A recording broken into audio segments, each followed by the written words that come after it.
Mantan Menteri Kelautan dan Perikanan Susi Pujiastuti dideklarasikan menjadi calon presiden 2024. Deklarasi digelar oleh sejumlah relawan komunitas pendukung Ibu Susi atau Kopi Susi minggu kemarin.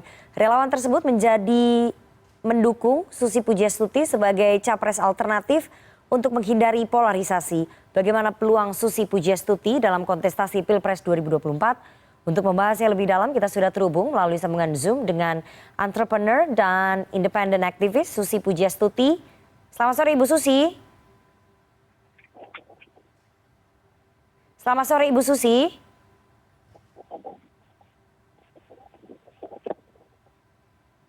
Selamat sore Ibu Susi. Oke, dan Direktur Eksekutif Parameter Politik Indonesia Adi Praitno. Selamat sore Mas Adi. Ibu Susi, sudah bisa dengar suara saya? Gambarnya sudah ada nih.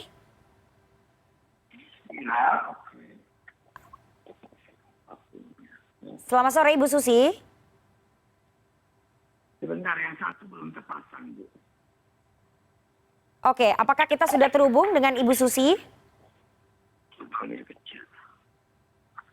Selamat sore Ibu Susi. Telepon baru jadinya. Halo Ibu Susi. Oke, saya sambil menunggu bergabungnya Ibu Susi. Ibu Susi sudah bisa dengar suara saya? Saya dengar Ibu dengar saya. Halo Ibu Susi.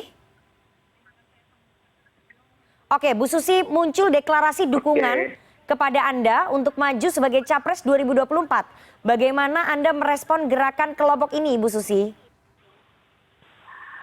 Iya, dan Mbak siapa nih? Dengan Nana di sini Ibu Susi. Oke, dengan Mbak Nana. Masalah seperti ini ya, tidak perlulah ditanggapin serius kan. Yang di Indonesia ini kan sudah ada sistem di mana perannya juga sudah jelas. Hanya calon yang dicalonkan parpol. Itu harus memiliki 20% threshold. Ya saya pikir saya menghargai kawan dari Kopi Susi. Saya datang dan ngobrol saja. Kalau kita lihat possibility ya hampir tidak mungkin. Tapi dalam politik tidak ada yang tidak mungkin Bu Susi. Tapi Ibu tergoda nggak Bu dengan adanya deklarasi relawan Kopi Susi ini? Ya hal yang tidak mungkin kalau kita mau tergoda juga ya bodoh kita dong, wasting time. Tapi kita apresiasi kawan-kawan sudah tempo hari datang ke Pangandaran dan saya pikir kalau untuk sekedar gerakan moral saya kampanye tentang lingkungan, tentang korupsi misalnya, tentang good governance, kepedulian saya sebagai anak bangsa lebih dari itu ya. Capres cawapres ya itu kan tidak mungkin sistem yang orang seperti saya bisa masuk begitu saja. So it's impossible gitu loh. Oke. It's impossible menurut Bu Susi, tapi dalam politik sekali lagi berbagai seni kemungkinan Ibu, semuanya bisa terjadi. Tapi saya ingin tanya Bu Susi, sejak awal komunitas pendukung Ibu Susi ini atau relawan Kopi Susi ini sudah berkomunikasi dengan Anda sebelum deklarasi? Artinya Anda sudah tahu sejak lama bahwa ada orang-orang yang ngefans mendukung Anda maju ke Pilpres 2024 Bu Susi? Iya, kalau itu sih dari zaman saya menteri juga kan banyak yang ngefans. Karena berpikir saya tegas, menenggelamkan kapal, mencuri ikan berkurang jauh. Padahal kan saya sebagai presiden hanya melaksanakan perintah presiden.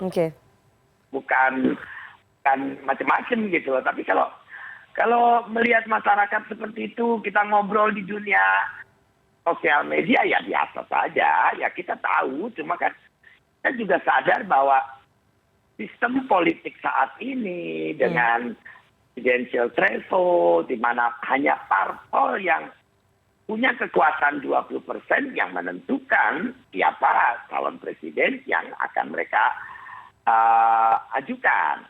Dan tentu saja kan masing-masing parpol udah jelas dan ya clear dari hari-hari bulan-bulan lalu pun kan sudah jelas. Dan ya yang menjadi capres besar. Ridwan Kamil pernah bilang triliun. Ya itu tidak mungkin, walaupun hanya politik salah mungkin. Tapi menurut saya dalam politik itu it's by design.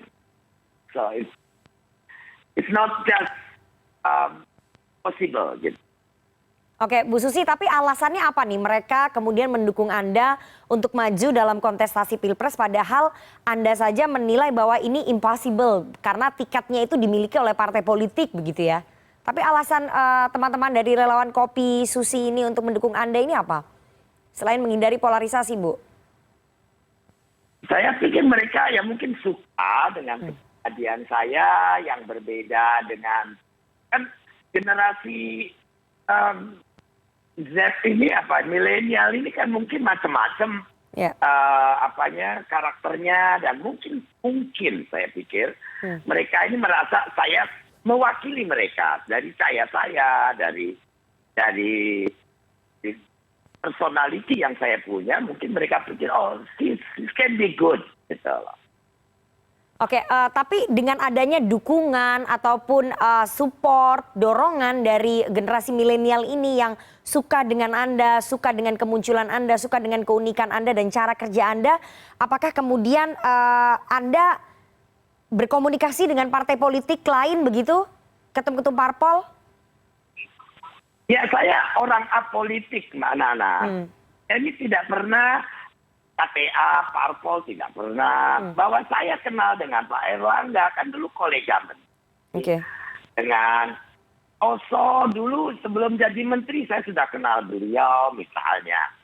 Dengan Haritanu juga saya kenal sebelum saya jadi menteri. Ya normal saja kenal dengan ketua partai, tapi kan tidak ada omong-omong politik. Mereka tahu saya sangat apolitik. Oke, jadi seorang Susi Pujiastuti tidak akan masuk menjadi kader partai politik begitu ya, hanya untuk mendapatkan tiket Pilpres, Bu Susi? Iya, tidak mungkin juga. Parpol ini kan sudah punya jalurnya. Hanya parpol di Indonesia yang kuat itu kan bahkan partai keluarga atau kaderisasi lama. Saya yakin setiap partai politik selain keluarga pasti memilih kadernya yang sudah tentunya lama. Ya, saya orang luar, orang yang tidak mengerti politik dan mungkin ada beberapa hal yang kadang-kadang saya tidak terlalu kompromisif, tidak terlalu berkompromi, mungkin juga menjadi persoalan tersendiri. Jadi ya, it's almost no possibility kalau dari rasional yang saya punya dan saya mencoba merasionalisasi pemikiran kawan-kawan. Loh, kita gerakan moral saja bahwa ya tidak perlu terpolarisasi. Ayo kita ajak masyarakat untuk lebih mengerti bahwa situasi ekonomi ke depan ini akan lebih sulit. Pasti akan menekan ekonomi global. Resesi akan datang. Kita harus kecangkan ikat pinggang. Berhemat, harga BBM ini kan sebetulnya kalau pemerintah lepas subsidi udah tinggi banget. Dan itu akan menjadi beban ekonomi masyarakat. Kita tidak ajak mereka berhemat dari sekarang. Lalu juga swasembada pangan. Nothing di level kecil karena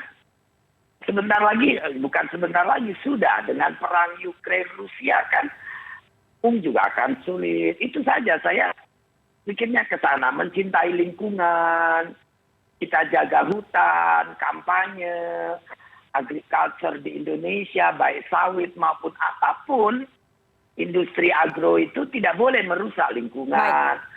Industri perikanan juga tidak boleh merusak lingkungan, itu saja. Oke, Bu Susi, tapi kalau ada parpol yang berminat meminang Anda tanpa Anda harus masuk ke dalam parpol tersebut untuk maju dalam kontestasi Pilpres, Bu Susi mau nggak?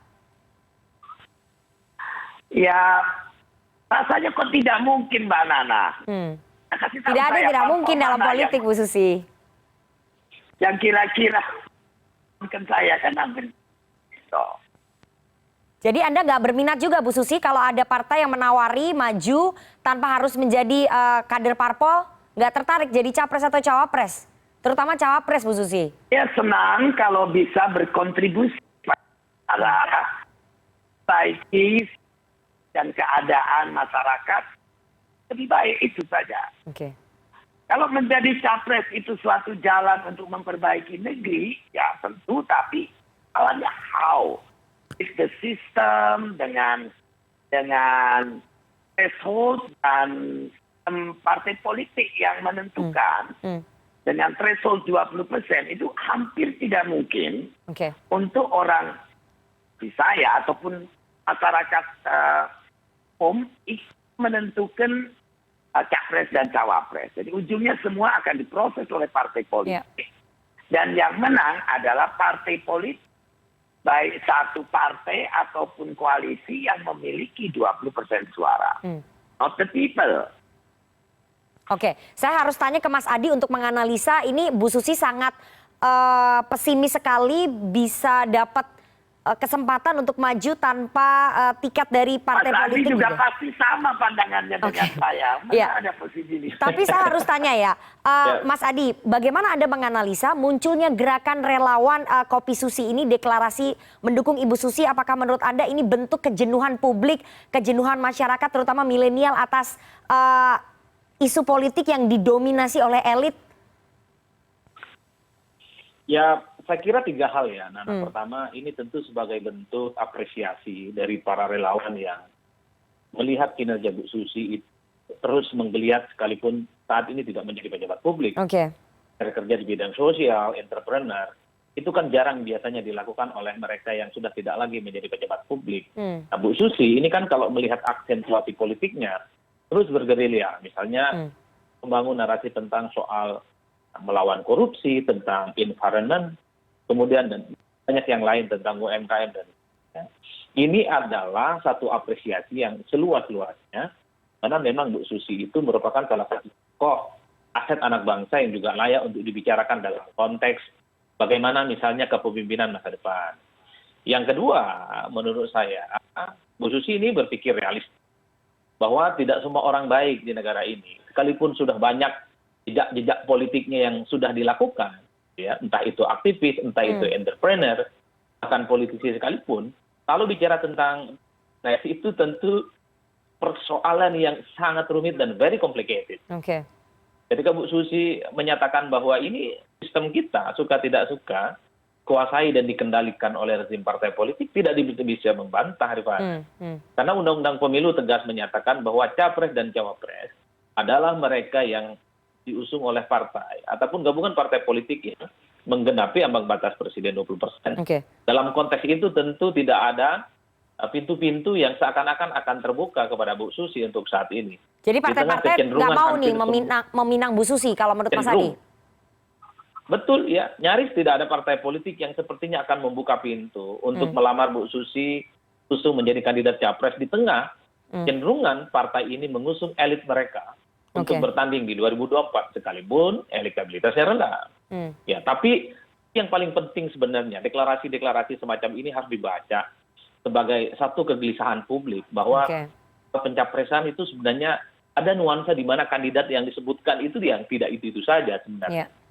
Selera politik yang beragam inilah yang mestinya ditangkap bahwa hanya karena persoalan ambang batas presiden 20%, maka orang-orang baik, ya, punya pengalaman, rekam jejak, dan dedikasi untuk bangsa ini, seperti Bu Susi tentu saja, terhambat keinginannya untuk menjadi bagian penting dalam proses pencapresan itu. Andai ambang batas presiden 20% itu tak ada, saya yakin Mbak Susi pasti banyak relawan yang akan muncul di mana-mana. Dan ini yang sebenarnya harus dibaca sebagai bentuk kegelisahan publik.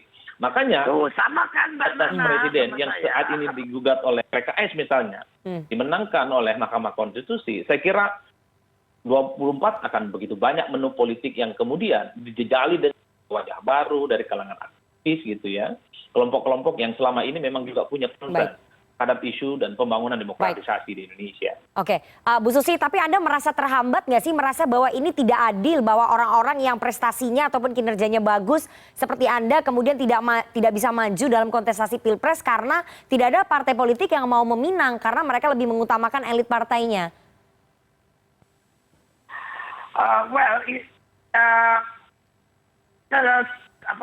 Konstitusi atau aturan dan threshold itu kan sudah disetujui oleh semua partai politik yang waktu itu mewakili rakyat toh. Nah, cuma memang kalau dengan 20% itu kan besar sekali.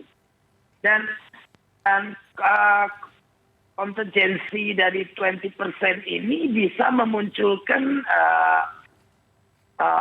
penguasaan yang tidak mungkin untuk siapapun yang dari luar, yang independen, yang bisa memiliki kesempatan sebagai anak bangsa yang mengerti bahwa Indonesia ini punya 270 juta penduduk, and so many good out there, bukan saya, tapi so many good out there. But mereka tidak punya possibility lagi. Kalau kita lihat dari tahun terakhir, cycle-nya is the same people. Dan kalau kita lihat lagi di daerah, salah satu independen aktivis yang mengamati lingkungan, juga good governance, bupati, wali kota, mostly itu yang jadi adalah either anak, adik, kakak dinasti dari bupati atau wali kota sebelumnya. Dan ini menjadi sebuah generasi dynasty, power dynasty. Dinasti on power. Bagaimana nanti kita akan spread kontribusi daripada masyarakat umum. Ada ilmuwan, ada aktivis bidang lingkungan, ada aktivis bidang hukum. Kalau mereka tidak punya family, tidak menjadi bagian dari partai politik, organisasi politik, mereka tidak punya kesempatan. Dan ini kurang baik untuk kita semua. Ya, kita menjadi tidak punya pilihan, tidak punya alternatif, dan kita tidak punya improvisasi yang lebih banyak untuk negara. Gitu, karena biasanya kan arahnya ideologi kita punya Pancasila. The way how itu kan sama semua gitu loh. Jadi ya good and not good gitu. Mungkin untuk keberlanjutan pembangunan, keberlanjutan pola pemerintahan bagus karena tidak ada hiccup, tidak ada goncangan karena sama lagi. But zaman itu kan berubah-ubah. Era secara global, nah ini berubah. Demand kepada kita, kepada negara, kepada bangsa, pola pikir, pola hidup, pola pemerintahan itu harus berubah. Nah, kalau sama-sama saja, Indonesia bisa nggak akomodir perubahan secara global? Nah itu pertanyaan saya. Sebagai aktivis ya, saya merasa dari dulu seorang aktivis karena saya ingin memperjuangkan apa yang lebih baik untuk masyarakat secara lingkungan. Walaupun kecil hanya di lingkungan keluarga, lingkungan desa, but what I do. Karena saya bangga sebagai orang Indonesia tentunya. Dan saya pikir kawan-kawan anak muda juga sama gitu.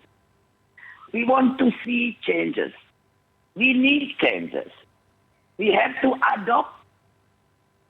We have to adapt. Adaptasi, adopsi, dan berubah. Tuntutan zaman, bila tidak, saya takut.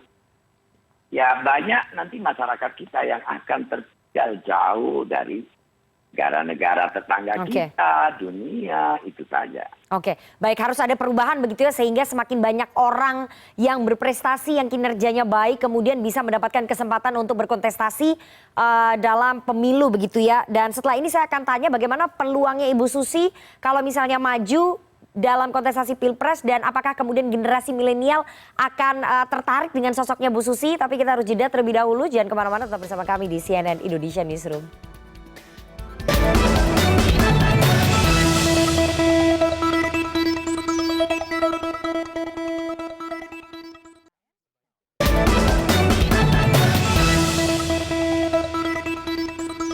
Anda masih bersama kami di CNN Indonesia Newsroom dan kita akan lanjutkan perbincangan kita dengan narasumber. Ada Direktur Eksekutif Parameter Politik Indonesia Adi Praitno dan sebelumnya ada mantan Menteri Kelautan dan juga Perikanan Susi Pujiastuti yang baru dideklarasikan menjadi calon presiden oleh relawan komunitas pendukung Susi Pujiastuti. Mas Adi, saya ingin tanya ya, bagaimana kemudian Mas Adi menganalisa peluangnya Bu Susi? Tadi Anda udah katakan sebetulnya agak tipis sekali, sulit karena partai politik lebih cenderung mengutamakan elit-elit partainya untuk maju sebagai capres. Tapi mengingat Ibu Susi ini diidolakan, didukung oleh millennials, apakah kemudian nanti millennials mampu membuat para elit politik ini berubah pikiran untuk mengusung sosok Ibu Susi? Peluangnya seperti apa sih Mas Adi? Ya, sebenarnya menggunakan istilah yang soft ya. Kalau mau agak sedikit ekstrim, capresan Bu Susi 2004 tertutup rapat-rapat di mana. Intinya ada 3 hal. Bu Susi tidak punya partai dan nyaris tidak ada partai politik yang saat ini melirik Bu Susi untuk maju. Yang kedua, secara elektabilitas kan tidak muncul secara signifikan, hanya sekitar sekian persennya gitu ya. Yang ketiga yang paling Susi ini kan tidak pernah terkonfirmasi sebagai sosok yang dinilai punya potensi untuk maju di 2024. Itu variabel yang bisa menjelaskan kenapa pintu untuk Bu Susi maju di Pilpres itu tertutup rapat-rapat. Oke. Lalu kemudian apakah Bu Susi yang katanya saat ini diidolakan oleh publik, terutama anak muda, akan mendapatkan insentif politik elektoral? Rifana, bahwa anak muda itu belum tentu akan memilih anak muda. Ada kecenderungan politik di level anak muda, generasi milenial, suka juga dengan generasi-generasi tua ya. Yang penting generasi tua itu dinilai punya kebersahajaan urusan dalam berpolitik. Sudah banyak contoh kasusnya. Dan itu secara transparan misalnya tergambar dalam survei bahwa anak muda ini sebenarnya adalah butuh figur yang bisa mendobrak, bisa melakukan satu manuver politik yang dalam tanda kutip ekstrim, bisa melakukan jumping perubahan yang itu bisa diharapkan juga bisa mengubah nasib masa muda yang akan datang. Itu yang saya kira bahwa anak muda itu tidak otomatis akan memilih anak muda. Apalagi pada saat yang bersamaan, variabel anak muda ini kan sebenarnya sudah terdistribusi, itu banyak partai politik yang lainnya. Anies misalnya masuk kategori anak muda, Jar masuk kategori anak muda, Sandiaga Uno juga masuk kategori anak muda, bahkan AHY juga masuk kategori anak muda. Artinya apa? Kalau Bu Susi diasosiasikan sebagai representasi kelompok politik milenial, bagi saya agak sedikit berlebihan. Karena yang terkonfirmasi di benak publik, terutama kelompok pemilih pemula, kelompok milenial, kelompok pemilih pemuda, adalah nama-nama yang selama ini memang seliuran di survei.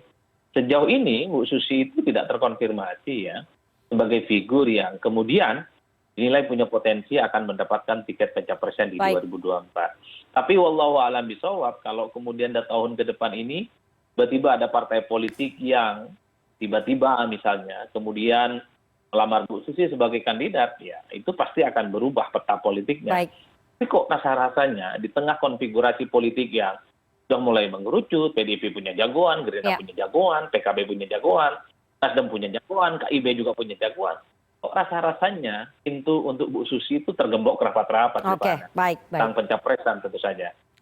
Jadi pintu ataupun peluang Ibu Susi untuk maju dalam kontestasi Pilpres kalau menurut analisisnya Mas Adi ini sudah tertutup rapat begitu ya, karena partai-partai sudah punya pilihan, tapi sekali lagi politik itu the art of possibility, berbagai kemungkinan itu bisa terjadi. Kita lihat nanti bagaimana konstelasi politik, apakah kemudian akan bisa membuka ruang sedikit terhadap Ibu Susi untuk masuk ataupun kader-kader lain ataupun tokoh-tokoh lain. Kita sekali lagi belum tahu karena politik sangat cair sekali. Terima kasih sekali atas analisisnya pada hari ini Mas Adi, Direktur Eksekutif Parameter Politik Indonesia. Sehat selalu Mas Adi.